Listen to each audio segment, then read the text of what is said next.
तो गोविंद पाराशर जो कि राष्ट्रीय हिंदू परिषद के राष्ट्रीय अध्यक्ष हैं, गोविंद जी, आप लोग लगातार इस मुद्दे को लेकर के उठा रहे हैं, पुलिस ने आपके खिलाफ कार्रवाई तक की है, किस आधार पर? इतिहास में तो इस बात का कहाँ जिक्र है? क्या आप लोग अपनी मर्जी से बता रहे हैं कि यहाँ पर जो शिवलिंग था?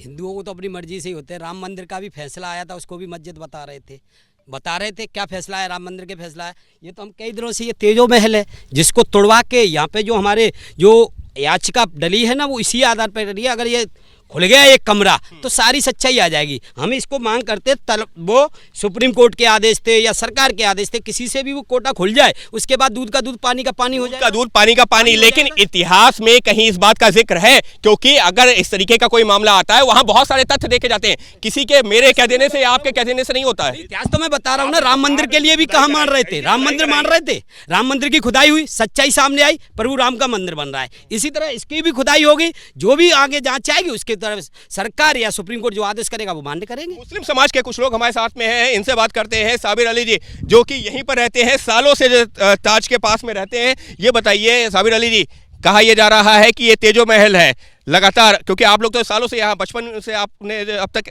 वक्त यहाँ गुजारा है, क्या तेजो महल है ही है?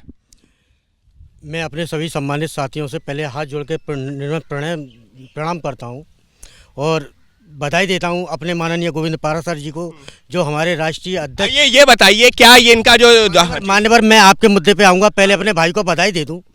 राष्ट्रीय विश्व हिंदू परिषद के जो है, अच्छी बात है, बधाई आप देते रहिए, लेकिन यहाँ पर जो सवाल है उसका जवाब दीजिए ना, सवाल आप इसका जो दीजिए। जी देता हूँ।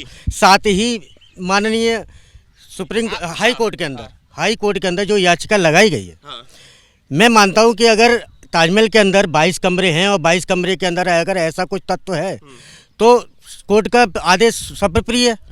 अगर ऐसा लगता है कि कोर्ट के आदेश के अनुसार उसे खुलवा के चेक खुदाई होनी चाहिए, ये लोग तो खुदाई तक की मांग कर रहे हैं। चेक कराया जाए, खुलवा के, मैंने ये नहीं कहूँगा कि खुदाई करा के चेक कराया जाए, अगर ऐसा लगता है तो कोई प्रॉब्लम नहीं है। तो मतलब अगर ये कहेंगे कि देश हित में सभी समाज के लोगों को आगे बढ़ चढ़कर सभी का सम्मान रखते हुए कोर्ट के आदेश। चंदन हमारे साथ में जो सालों से गाइड की भूमिका में है यहाँ पर, चंदन क्या कहा जाए, ये लोग तो ये ताजमहल है, पर्यटक स्थल है, इस सबके बीच में जो याचिका करता है, उन्होंने किस आधार पर ये याचिका दायर की है? क्योंकि उन्होंने याचिका दायर कर दी है, अब क्या वो मुख्य बिंदु है, सुनते हैं कि किस आधार पर कोर्ट का दरवाजा खटखटाया गया है। याचिका मैंने लगाई है जो ताजमहल के अंदर 22 कमरे बंद हैं, इसको मुझको आरटीआई के माध्यम से पता चला कि वहाँ पे 22 कमरे बंद हैं जो सुरक्षा कारणों से बंद हैं, और उन्हीं 22 कमरों की वजह से देश के अंदर तमाम हिंदू संगठन, तमाम मुस्लिम संगठन तरह तरह की भ्रांतियाँ फैला रहे हैं, अपने दावे करते हैं। कोई कहता है कि शिव मंदिर है, कोई कहता है कि मस्जिद है, कोई कहता है मकबरा है। इस तरीके की तमाम भ्रांतियाँ जो है फैली हुई हैं।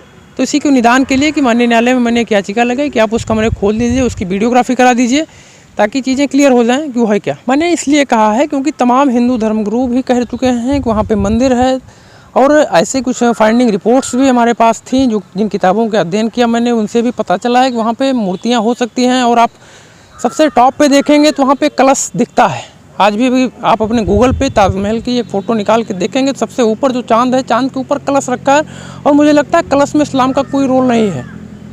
तो कहीं ना कहीं उन आशंकाओं को, ऐसी चीज़ें, ऐसी कलाकृतियाँ जो हैं वहाँ पे, वो लोगों के मन में भ्रांतियां पैदा करती हैं और कहीं ना कहीं इस आशंका को बल देती हैं कि वो मंदिर, यानी ये वो मुद्दे हैं जिसको लेकर के हाई कोर्ट का दरवाजा खटखटाया गया है। लेकिन हम यहाँ पर पहुंचे इस वजह से क्योंकि ये जो ताजमहल है इसकी सच्चाई क्या है, क्योंकि एक पक्ष ऐसा है, हिंदू पक्ष ऐसा है, जो ये लगातार ये दावा कर रहा है कि ताजमहल नहीं, इसको तेजो महल कहा जाना चाहिए। इनके अपने अपने तर्क है, लेकिन यहाँ अदालत में तर्क से काम नहीं चलता है, आपको सबूत देने पड़ते हैं, आपको तथ्य पेश करने पड़ते हैं। चंदन सिंह हमारे साथ में मौजूद है, यहाँ पर गाइड का करते हैं। चंदन, आप सालों से लोगों को, सैलानियों को लेकर के घुमा रहे हैं, क्या अंदर के कमरों के बारे में कुछ सुनने में आया कभी? नहीं, हमने तो नीचे जाके देखा है, 2 कमरे बनी हैं और लोग उनको निहारते हैं, उर्स होता है जब, उसके बाद में बंद हो जाती हैं। बाकी बाहरी लोग घूमते रहते हैं, कई बार मुसाफिर आते हैं, कई कंट्री से आते हैं, लोग को देख कर लुभा कर चले जाते हैं। ये आगरा पर्यटक शहर है। ये बताइए, लेकिन ये 22 कमरों की एक क्या रहस्य है? 22 अंदर कोठरियां हैं, उसमें हिंदू मूर्तियां रखी हैं, आप क्योंकि गाइड हैं वहां से सालों से ले जाते रहे हैं। ऐसा नहीं कुछ है,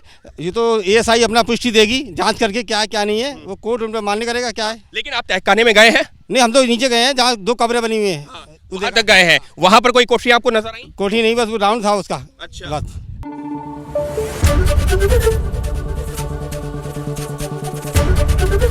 एबीपी न्यूज आपको रखे आगे।